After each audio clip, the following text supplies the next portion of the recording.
Sabahınız xeyir olsun bir daha. Avto FM'də şəhər adamına başlayırıq. Bu dəfə biz fərqli və çoxdan belə istədiyimiz bir mövzu var idi.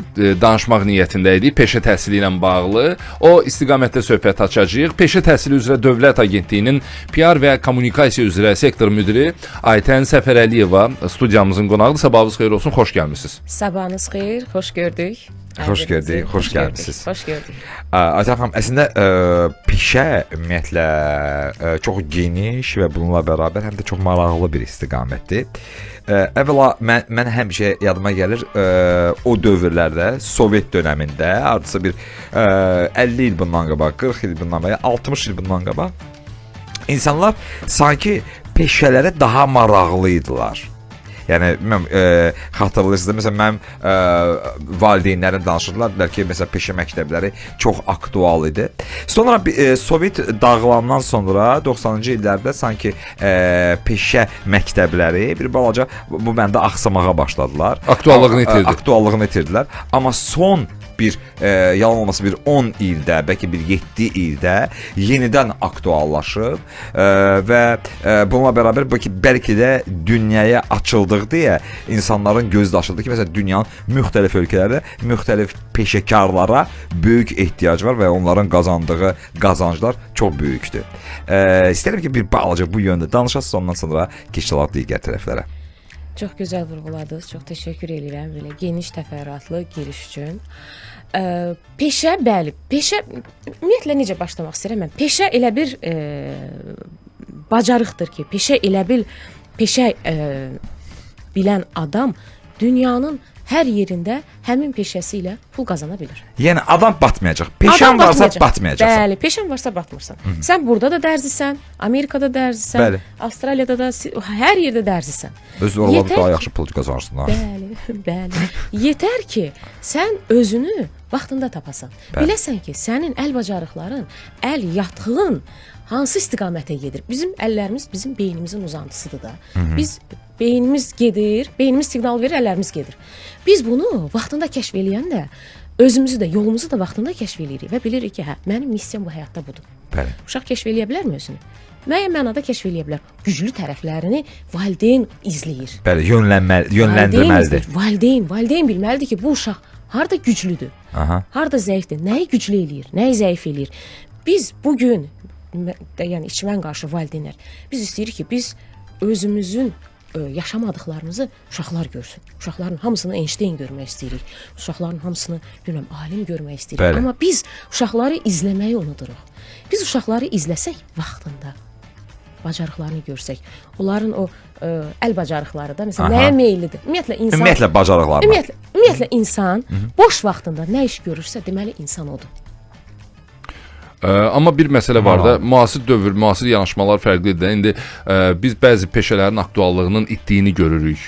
Bu müasir texnologiya, süni intellekt falan deyirlər ki, bəzi peşələri sıradan çıxardıq. Azərbaycan bu sahədə necə addımlayır ki, o aktuallığını itirəcək peşələrə cəmaət vaxt itirməsin indi? Əmək bazarının dəyişən tələbləri var və agentlik həmin dəyişən tələblərə uyğun ixtisasları müəyyən eləyir və o ixtisaslar çıxarılır imtahana qəbula.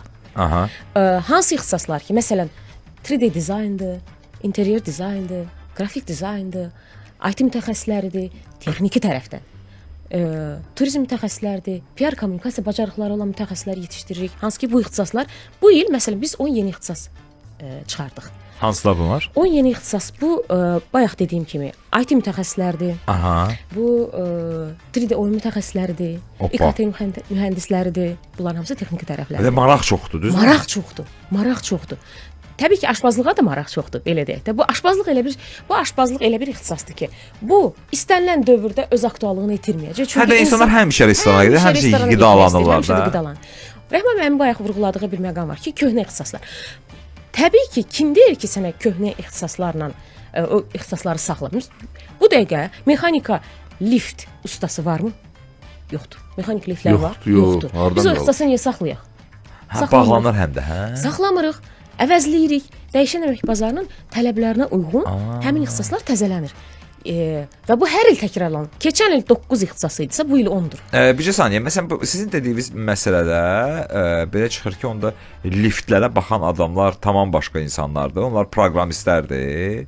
Yəni anlamadım. Yəni bu axı lifti də düzəldən adamlar olmalıdır, yox? Yəni Artıq onlar bunlar avtomatlaşdırılır və avtomatlaşdırmaya məsul texniki işçilər yetişdirilməlidir də. Yəni bu Həmin o texniki işçilər lazım onda trosu da bağlayacaqlar da. Çox güman ki. Belə fakanda. İndi tros bağlanmır da. Tros əvəzlənir. Misal üçün, yəni bizim köhnə binalarda elədir. Əslində çox yaxşıdır. Yəni bu cür olması, peşə agentliyinin xüsusi olaraq bunları araşdırması çox əladır. Yəqin ki, beynəlxalq təcrübə sizə daha çox bu mənada kömək olur və siz araşdırırsınız dünyada hansı peşələr var, yeni peşələr hansıları, düzdürmü? Yəni bu mənada həqiqətən çox işlər var görməyə və əminəm ki, mən dəfələrlə Peşə Agentliyinin Bir Peşənin Sirri adlı tədbirlərində iştirak etmişəm və oradakı insanların marağını görmüşəm. Müxtəlif yerlərdə, məsələn, İçəri şəhərdə bir dəfə keçirilib, bir dəfə 8-ci kilometr bazarına yaxınlığında olan parkda, Heydər Əliyev parkında keçirilmişdi.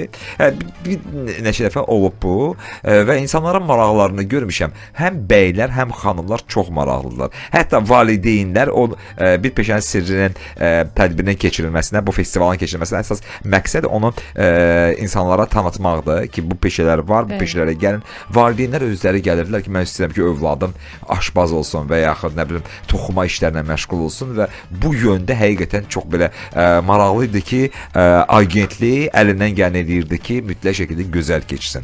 İstəyirəm ki, bax bu təşviqatından, bununla bərabər təbliğatını necə aparırsınız? Ümumiyyətlə agentliyin peşə məktəblərinə, peşə müəssisələrinə, peşə ixtisaslarına, peşəyə təşviqat və maraq yaratma üsullarından, alətlərindən bir neçəsi ki, biri də o bayaq dediyiniz layihə idi, Bir Peşənin Sirri. Lakin bununla yanaşı biz açıq qapılar çox tez-tez keçiririk. Biz məktəblərin, orta məktəblərlə işləyirik. Biz peşə təhsil müəssisələrini PR-ını aparmaq üçün birbaşa məktəblərlə ünsiyyətdəsiz də. Nəinki ünsiyyətdə, bu təşviqatın içində tez-tez açıq qapıları keçirilir. Bu açıq qapılarda ixtisaslarınız barədə danışılır. Bu açıq qapılarda tək uşaqlar üçün yox, bizim hədəf kütləmiz kontentə uyğun olur. Hədəf kütləmiz həm də valideynlər olur. Ki, bax, bu ixtisaslarımız var. Sən uşağı bu istiqamətdə yönləndirə bilərsən, kəşf edə bilərsən və yaxud da istiqamət verə bilərsən. Beynəlxalq təcrübəyə gələndə, bayaq vurğuladığımız, məsələn, mənim çox xoşuma gəlir Finlandiya təcrübəsi. Aha, nə var mənim çox xoşuma gəlir Almaniya təcrübəsi ki, biz Almaniya təcrübəsində özümüzdə tətbiq edirik, təcrübədən keçiririk. Məsələn, dual təhsil modeli var. Azərbaycanda dual təhsil modeli var. Çox geniş yayılıb. 2024-cü ildə 1273 nəfər dual peşə təhsilinə cəlb olunmuşdu. Sırf dual. Dual peşə nədir deyəcəm indi. Dual peşədə həftənin 5 günü dərsdirsə, bunun 3 günü iş yerində işdir. 2 günü tədrisdir. Nəzəriyyədir. 25-26-cı tədris ilində 1777 nəfər artıq dual tədris modelindən məzun olmuş uşaqlarımız var. Bunlar nə edirlər? Bunlar 3 gün işləyirlər, işə götürənlərlə birlikdə 3 gün işləyirlər, 2 gün dərs oxuyurlar. Bu 3 gündə, bəli, bu 3 gündə artıq bunlar həmin o işə götürən müəssisədə, işə götürənin müəssisəsində bizim o yumşaq bacarıqlar dediyimiz soft skills. Bəli. Bunu öyrənirlər. Kollektiv bacarıqları öyrənirlər. İşin müəyyən strukturunu bilirlər. İşin nədən ibarət olduğunu bilirlər. Təcrübədən yanaşı, təcrübə ilə yanaşı. Həm də təcrübə keçirlər də. Artıq o müəssisənin təcrübəçisi olur. Bəli. Və işə götürən onu işə götürməkdə maraqlı olur. Bizdə necədir bəs?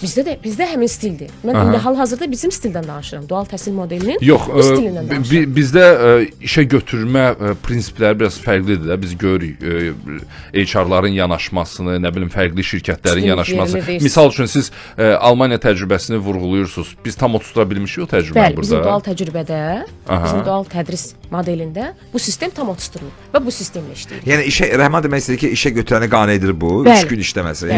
Bəli. Bu 3 gün tədris müddətində işləyir. Daha sonra bitirir dərsini, diplomunu alır, gedir ora işə.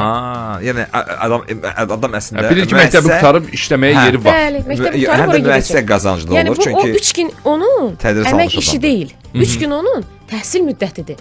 Təhsil müddəti var da 1 illik, 2 illik, 3 illik, 4 illik. Bitirəndən sonra diplomunu alır, yenidən həmin müəssisəyə maraqlı olaraq gedir. İşə götürən onu götürməyə maraqlıdır. Burada bizdə dövlət müəssisələri daha çox iştirak edir, yoxsa özəl müəssisələr? Demək olar ki, hər iki, amma özəl müəssisələr daha çoxdur. Bir də mən çox Özəl müəssisələr daha çoxdur. qismən. Nə maraqlı. Mən düşündüm ki, Daha əksinə çox var. olması, bizim rəqəmlərimiz də o qədər yüksək deyil doğalda, amma daha çox olması üçün istəyirik, çalışırıq. Çünki özəl müəssisə, bizim məsələn marağımız nədir? Özəl müəssisələr götürsün işi. Həmçinin də dövlət. Finlandiya modelində necədir? Mən Finlandiya modelini çox bəyənirəm. Finlandiya modelində peşə də, ali məktəb də hər ikisi prestijlidir. Heç birinə fərq qoymuruq. Bizdə Bəli, bizdə böyük fərq var da. Fərq var da. Bütün valideynlər istəyir ki, uşağım Universitet bitirsin. Amma Finlandiya modelində necədir? Sən peşə məktəbinə də girsən, universitetə də girsən, sən hər iki istiqamətdə prestijli yol seçirsən özünə. Məktəbi bitirirsən, gedirsən universitet hazırlığına. Oxumursan, hazırlığına getsən, sonra universitetə girsən. Peşə seçəndə isə gəlirsən məslək okullarına. Peşə okulları, peşə məktəblərinə. Burada Finlandiya modelində necədir? Hoks deyirlər. Hər bir şagirdə, hər bir abituriyentə, hər bir peşəyə gəlmək istəyənə fərdi model tətbiq olunur. O uşağın bacarıqları, biliyi diaqnostika olunur. Diaqnostikadan sonra məsələn Rəhman, Aytən, kimsə bu hansı istiqamət üzrə verimli ola bilər?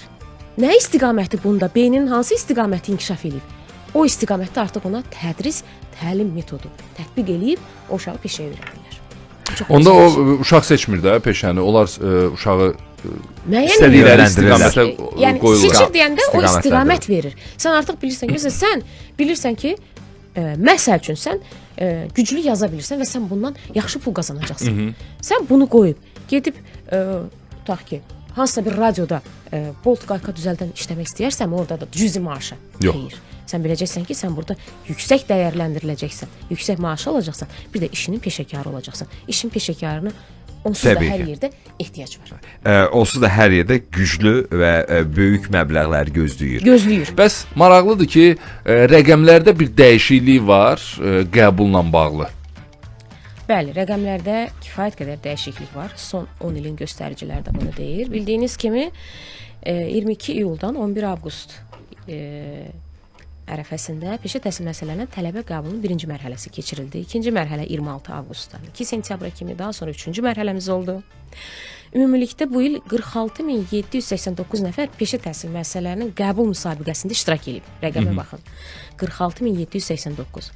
Bu ötən ilə müqayisədə təxminən bir 25-30% fərq deməkdir. Yəni 2024-cü ildə bu rəqəm 36693 olub. 2021-ci ildə 16590 nəfər qəbul olunmuşdu. 2021-ci ildə bu rəqəm. 2025-ci ildə bu rəqəm 27021 nəfərə yüksəlib. Yəni qəbul nəticələri artıq həm də peşə təhsil müəssisələrinə marağın göstəricisidir. Bizim göstəricilərimiz nədir? Statistika. Bizim rəqəm, yəni bizim nəticəmiz, bizim ortaya qoyduğumuz nəticə bizim rəqəmlərimizdir. 78, hazırda 78 peşə təhsil müəssisəsində 152 ixtisas üzrə 41429 tələbə təhsil alır. Peşə təhsil müəssisələrində tələbə qəbul prosesində yüksək texniki peşə təhsil səviyyəsi üzrə 2590 nəfər qəbul olubdur. 2021-ci ildə müqayisədə 2025-ci ildə müraciətlərin sayı 2 dəfədən çox artıb. 113%. Maraqlıdır. Nədir səbəb artmağı? Səbəb təşviqat. Güclü təşviqat və insanların fərqindəliyi. Ağa bir suala da istəyirdim. Artıq başa düşürlər ki, bu çox vacibdir. Bir suala da istəyirdim aydınlıq gətirək. Bir də beynəlxalq təcrübələr. Beynəlxalq təcrübəni bizim insanlar görür artıq. Abşeron yarımadası, xüsusən də Bakı, Sumqayıt, bu iri şəhərlər, bir də bölgələr, məsələn, deyəcəydim elə, gedir. Məsələn, Bakıda vəziyyət necədir? Peşə təhsilinə yönəlmək baxımından, bölgələrdə vəziyyət necədir? Ümumiyyətlə sayı rəqəmləri biz ifadə eləyəndə bölgə və paytaxt arasında böyük fərqlər varmı? Belə deyim də, bölgə və paytaxt arasında elə güclü fərqlər yoxdur. Yəni Bakıda da peşə təhsili ilə bağlı maraqlı olan adamlar çoxdur. Bəli, çoxdur. Bölgələrdə həmin yerin infrastrukturuna, həmin yerin tələblərinə, həmin yerdə hansı iş qazana biləcək bu uşaq. Məsələn, Mingəçevirdə daha çoxdur, yəni belə çıxır yoxsa? Su elektrik stansiyası var orada. Bərdədə daha çoxdur. Aha. Cəlilabadda daha çoxdur. Bizim çox gözəl STEM mərkəzimiz var Bərdədə. Bərdə təhsil peşə mərkəzində, STEAM mərkəzimiz var. Orada kifayət qədər həm güclü uşaqlar var, həm də çoxdur müraciət. STEAM məsələn tutaq ki, Rəhman bilir, mən bilirəm və ola bilər ki, lokal insanlar bilsinlər də STEAM nədir. İstəyirdik ki, biz STEAM haqqında məlumat verəsiniz, çünki bu bildiyimə görə texnoloji yeniliklərin gətirildiyi və müxtəlif avadanlıqlarla təmin edilmiş peşə məktəbləridir, düzdürmü? Çünki bəziləri ola bilər ki, anlamasınlar STEAM nədir? Çünki bilirəm ki, son texnologiya, hətta robotların falan hazırlanması falan hər biri orada baş tutur. Çox gözəldir, çox gözəl bir təbliğatdır və əminəm ki, uşaqların buna olan maraqları getdikcə artır. Xanımlar, yəni qız övladları yoxsa oğlanlar daha çox maraqlıdırlar peşə məktəblərində? Məsəlləlidir. Məsəl üçün, rəqəmlər bizə deyir ki, bizim bu il gender balansımızda qadınlar 40% təşkil edir. Bu bizə hədəf qoyulmuşdu 30%. Əslində yaxşıdır. Yaxşıdır əlbəttə. Çox yaxşıdır. Bu il daha yüksəkdir. Məsələn, 2021-23-cü illər arasında bu rəqəm 20-30% arasındaydısa, bu il artıq 40%-dir. Ən populyar peşə hansıdır bəs? Ən populyar peşə aşpazlıq. Aşpazlıqdır. Amma biz yağ xalqıyıq. Bizim üçün yemək həmişə də birdir, yəni hər şeydən öncə. Neyinirik bu gün? Harda elə gedək birinci? Yemək yeyək, ondan sonra aşpazlıq da ondan sonra təbii ki birinci. Aşpazlıqdır, dərsidir. Aha. Daha çox 3D oyunlar, İKT mühəndisliyi. Hal-hazırda bu il bizim yeni ixtisas olaraq çıxardığımız tədbirlərin keçən də var idi bu, əslində bu ildə çıxartmışıq. Tədbirlərin təşkilatçısı PR və kommunikasiya istiqamətində tədbir təşkilatçılığı ixtisası var. Maraq var. Bəli, maraq çoxdur. Texniki ixtisaslara daha çox maraq var. İstər qız, istər oğlan. O yaradıcı sahə deyil, biraz tədbirlərin təşkili falan. O üzrə, ixtisası o üzrə alınır. Yəni sırf texniki deyəndə biz burada məsələn kapot bərkitməkdən getmir də. O istiqamətdə də tədbir təşkilatçılığı istiqamətində ixtisasımız var və müraciət də var. Yaxşı sahədir. Yaxşı sahədir. Sadəcə biz ölkəni nəzərə alsaq və belə dərinə getsək, düşünərsən ki, yəni ölkədə nə qədər tədbir var ki? Yox, ümumiyyətlə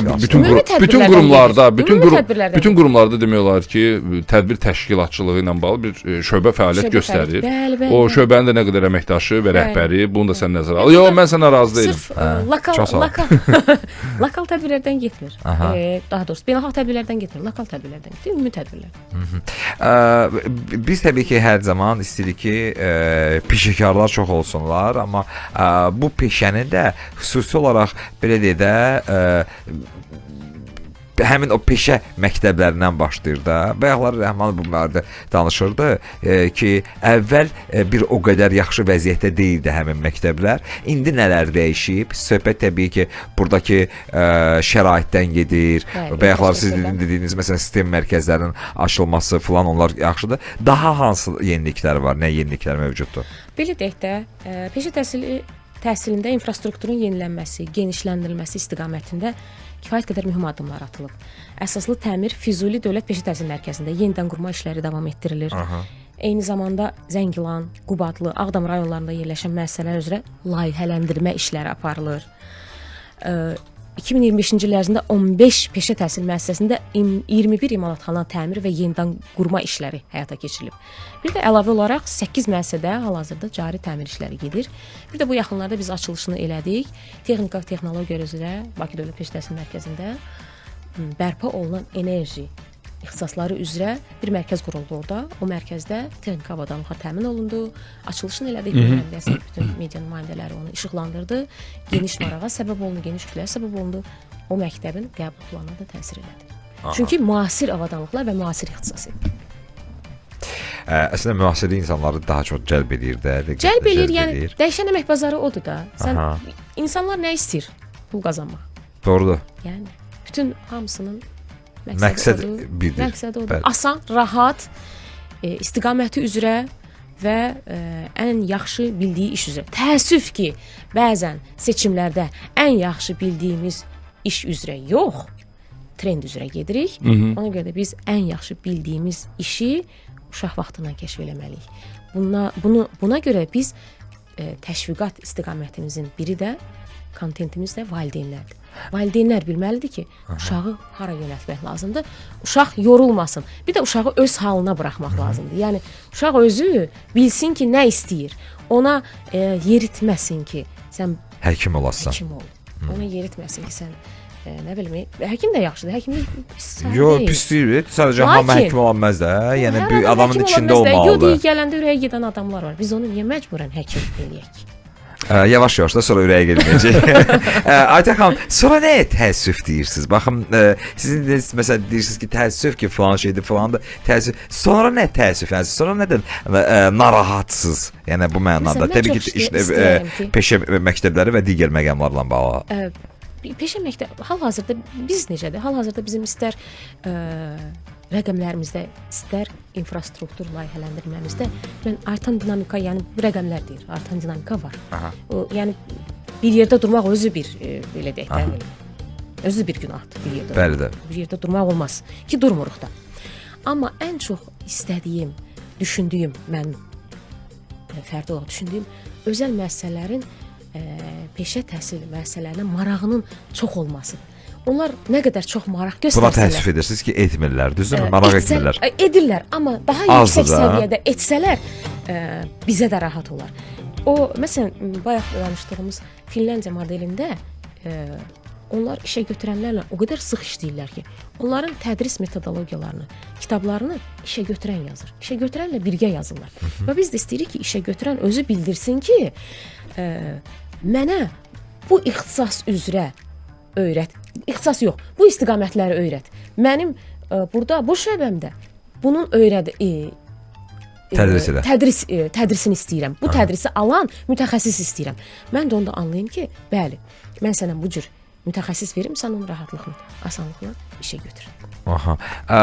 Təbii ki, burada əsasən də həmin o bayaq danışdığınız prestij məsələsi var ki, siz Finlandiyada buna o qədər prestij ediblər ki, peşə məktəblərini və ümumiyyətlə peşəni özünü.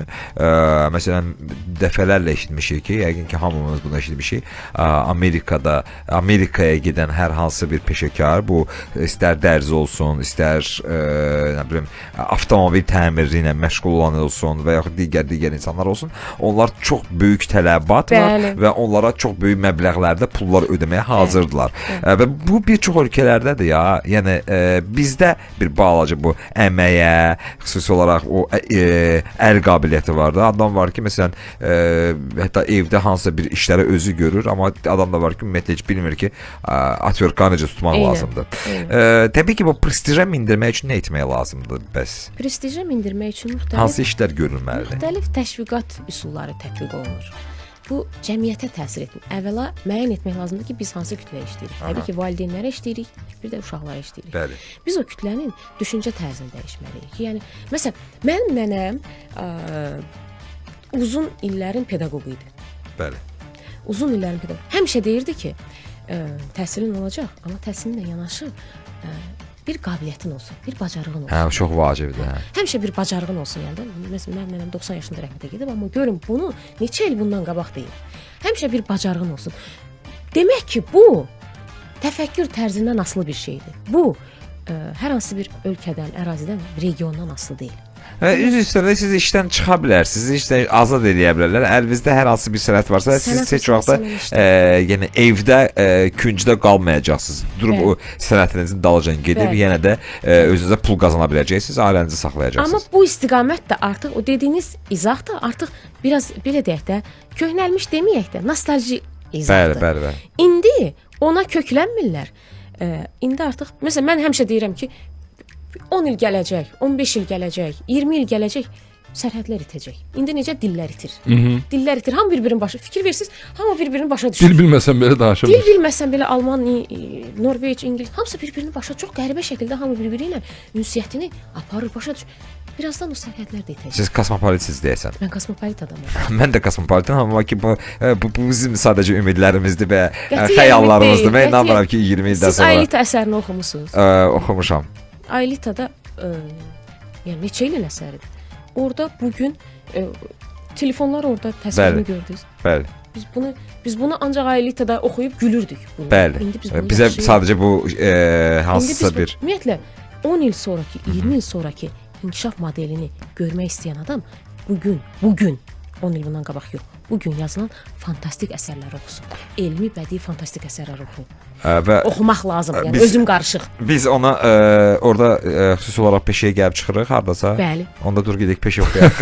Gedək Deyək peşə peşə Hamı, peşə ümumiyyətlə alaq. hamı peşə öyrənsin. Amma Bəli. burada bir məqam da var da, sən peşəni kimdən öyrənəcəksən? Gəlin bir peşə məktəblərinin müəllim heyətindən də danışaq, kadrlarından da söhbət açaq. Çatışmazlığımız varmı? Ümumiyyətlə peşə məktəblərində kimlər dərs deyir? Hansı şərtlərlə onlar peşə məktəblərinə qəbul edilir? Var problem bizdə bu barədə?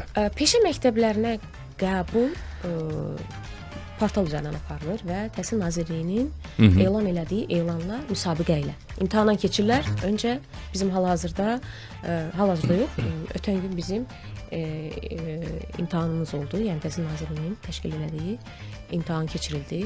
O imtahandan müsabiqədən keçən adamları dəvət edirik. Daha sonra müsahibə mərhələsi olur. Daha sonra artıq onlar seçimə, yəni özləri fəaliyyətə başlayırlar.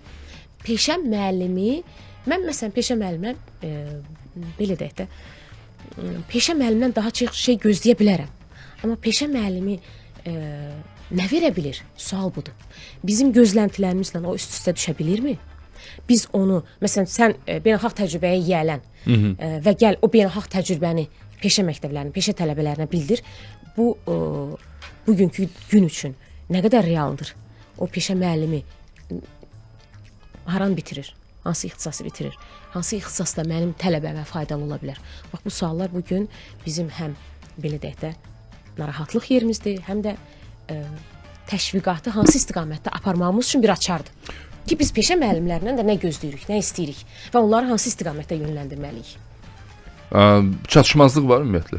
Hansı peşə sahəsi üzrə, yəni hansı peşə müəlliminin çatışmazlığını hiss edirik?